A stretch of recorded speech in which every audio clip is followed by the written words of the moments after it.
So I'm sitting here and I call myself trying to read for Native American, Native American Heritage Month, and this reading totally morphed into the Taurus, the full moon Taurus lunar eclipse. Don't ask me how. I guess that's just the energy that wanted to come through. But as you notice, the cards they're speaking the same language as they were when I read November energy report, right? The update for that. So let's look into our full moon eclipse and full moon in Taurus because that's what we're dealing with. And it's funny because it's saying the same thing. Conclusions are within reach with the full moon eclipse. But then your dreams need a practical plan, right? Because, Taurus likes to get down to earth, right? So let's look at these two and see what they have to say. So, first of all, full moon eclipses, right? Let's talk about those. They are. So what this card is saying, and I want to read this because I want to make sure. It says if you pull this card, this one, it suggests that the situation you're asking is about to reach a peak or has just done so, and things are now out of your hands. So this is about soul contracts.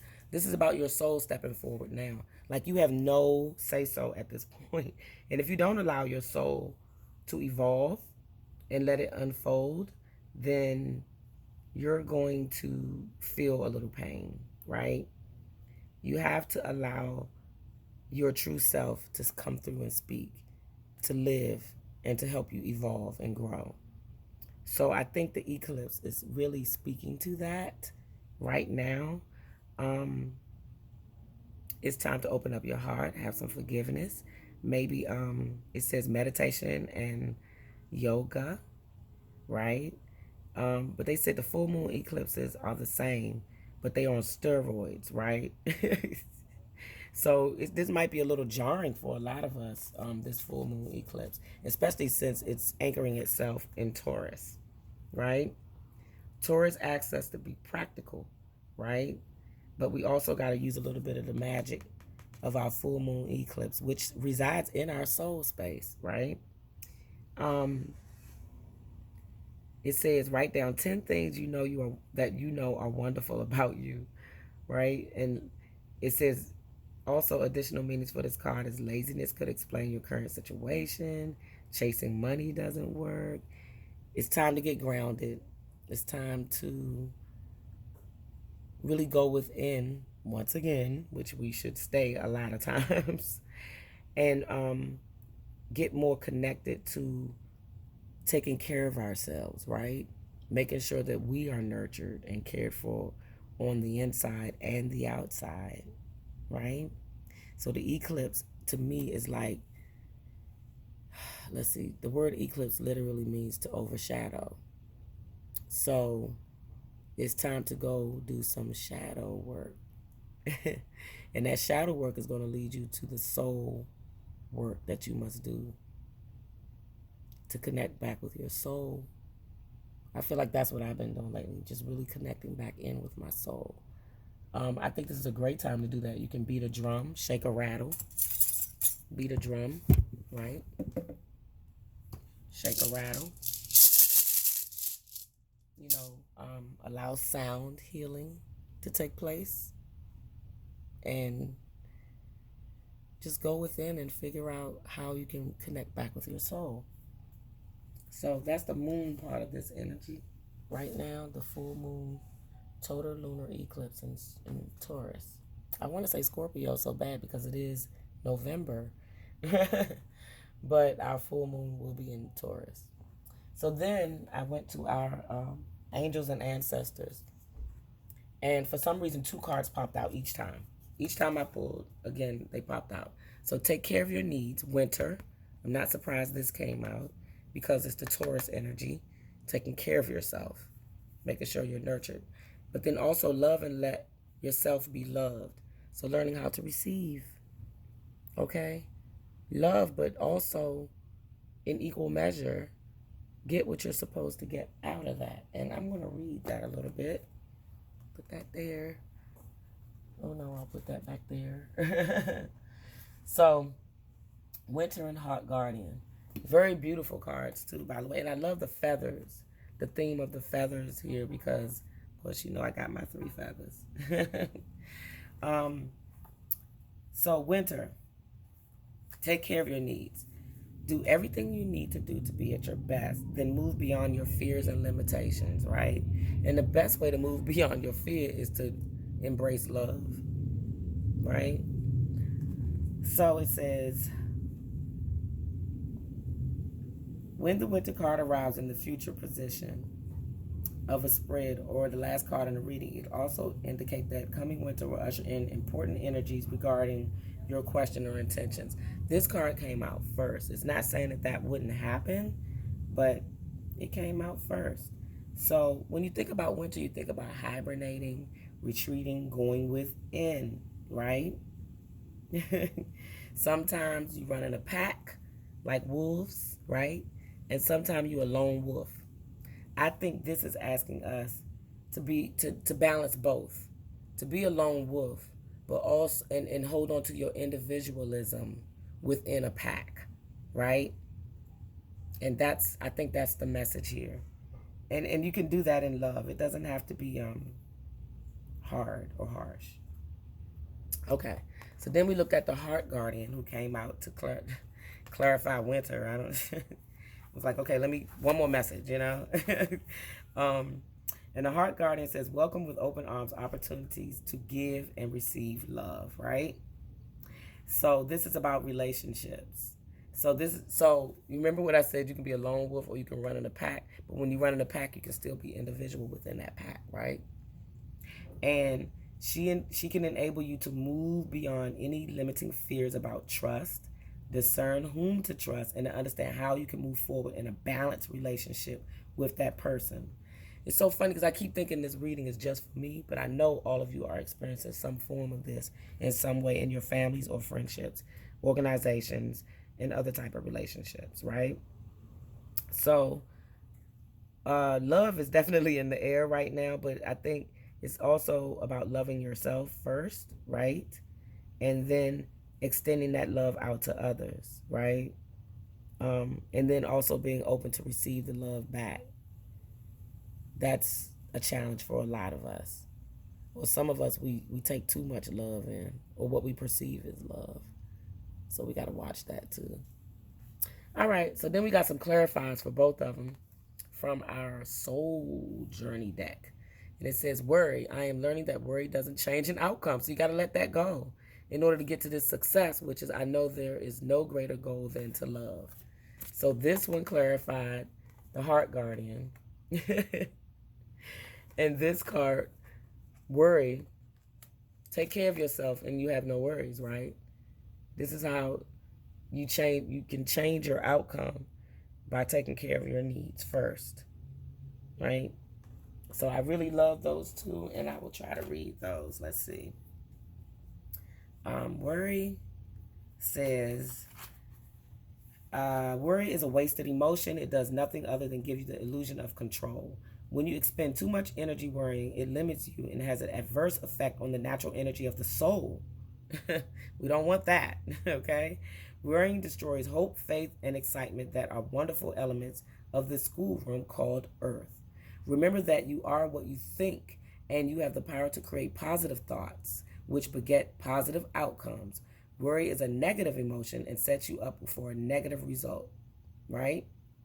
And then success. So we have worry, and now we're looking at success. Success can mean many things to the ego self, but the soul only knows one triumph, and that is to love. Okay? When your soul is no longer manifested in the physical dimension, it is a time of reflection on how successful it was with that endeavor. The soul doesn't care how big your house was, or how nice your car was, or how many bank accounts you had. The soul only cares about how you express love and compassion. Okay? Material things are nice, but they don't have the same appeal as being happy within and loving yourself. Okay? Onyx always makes an appearance. He can't help it. So then we had the lookout to clarify winter and worry. And we had Uriel and the Sphinx to clarify heart, guardian, and success. Okay? And this was from our, oh gosh, he done kicked the thing way over here. Our Akashic record reading. Let me get it. Sorry. Akashic reading. Let me let you see that. And I love this reading because this really spoke to what we're dealing with right now, right? The lookout and Uriel and the Sphinx. All right, so let me find that. 17 and 21. So the lookout. This card tells you to be on the lookout. There is a challenging situation, perhaps a battle of sorts, right, that we are worrying about. You could experience a sudden fall or loss of your position. But if you are aware, you can make a backup plan that will help you ride through this difficult time a little more easily, right? Because we want to keep our balance. And I think that's probably why the two cards kept coming out. The balance, right? It says whether you receive this card upright or reversed, there's a card nearby that can help you better understand the difficulties at hand and the steps that you can take to leave or resolve them. Okay? Notice the card to which the man is looking with his binoculars. What do the details in that card tell you about your role as a lookout in any situation? So when you face challenges and worries, right? It's just telling you to be on the lookout and be ready to discern. Hold your light, right? Hold your balance. Okay? Because there's better times ahead and they're coming. And Uriel, Archangel Uriel, and the Sphinx. I love this card so much because I think it's about love, right? I'm still looking at that love energy. So let's see what it says, the card for this one. This is the Akashic coming through, okay? It says the Archangel Uriel stands before the Sphinx under a full moon. The Sphinx is usually shown with the body of a lion, indicating strength, and the head of a king, showing authority and intelligence. But more than this, the Sphinx represents the enigmatic and inscrutable, the silent holder of truth and the ancient mysteries of the world. They call it a Sphinx, but we normally say Ma'ak Haru, okay? So I'm going to say Ma'ak Haru for the rest of the reading. This card shows that it's a time for you to do the most important and possibly the most difficult work in your life, the digging and inner discovery that takes you to your deepest self and your deepest power, which is your soul. Even the great Ma'akaru had to be dug out many times from the blowing desert sands that buried itself up to its neck. And you must dig diligently too. You may have to chip away at a rock-like substance of your old beliefs and histories so that you can get to the truth inside. But don't worry, you have begun already and you've made considerable inroads. There's also someone here to help you, Uriel, whose name means fire of God. You can work directly in your meditations with this archangel for self-understanding, transformation, and guidance. Also be on the lookout.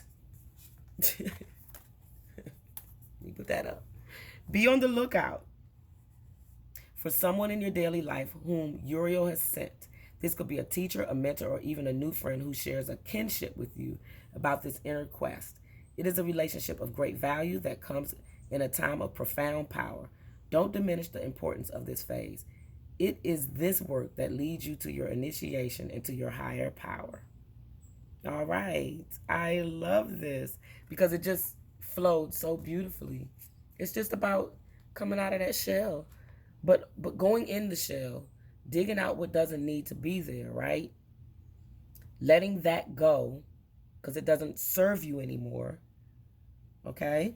It doesn't serve you anymore. So let that go and then fill yourself up with a new practical plan, right? With love so that you can succeed. Call on help when you need it. We have an illuminated full moon in Taurus, but it's going to be overshadowed by an eclipse. So that gives you some time to still dig and go within, figure things out. Okay? So then I decided to pull the Moon Magic card, and I didn't look at it first, but look how pretty it is. It's love. Love in a full moon. So, it's all about love. It says, I am loved beyond measure. Waning Crescent 1. I am loved beyond measure. I love that. Because it's just answering everything. Like, a lot of times you think you're not loved. You may not feel like you belong. So you might run like a lone wolf. Even in a pack. Right? And there's nothing wrong with that. There's nothing wrong with that. It's beautiful. Because at least you're recognizing that. You're starting to recognize who you are and how you fit.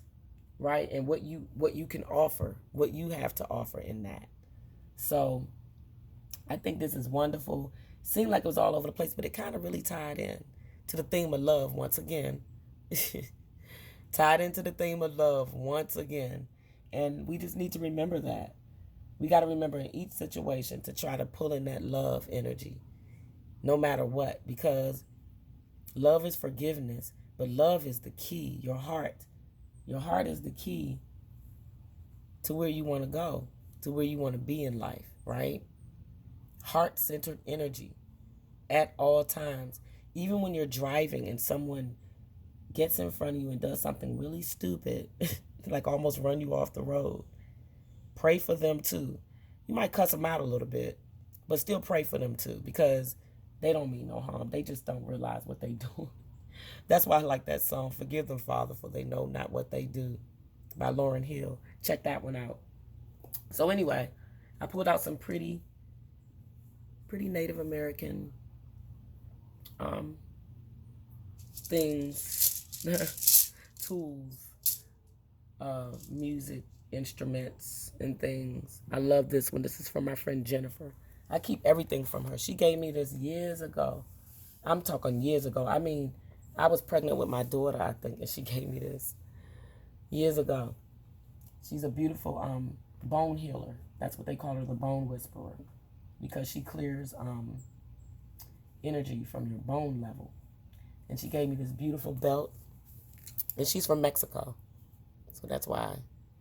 But look how everything ties in. Mexican things, African, Native American. It's all the same. It's all the same. So, anyway, I encourage you to take time to do what makes your soul happy, as usual. And check out my website, www.happylightbeing.com, for these wonderful cards. And also some other manifestation of abundance products. I also do readings, personal readings. I'm also about to start a chakra energy clearing workshop, so check that out. That'll be coming up soon. And I just thank you so much for tuning in today. You could have been doing anything else, but you decided to tune in with me a little bit. So I sit in humble gratitude for that. Be happy, be light, be love. Namaste Necilia.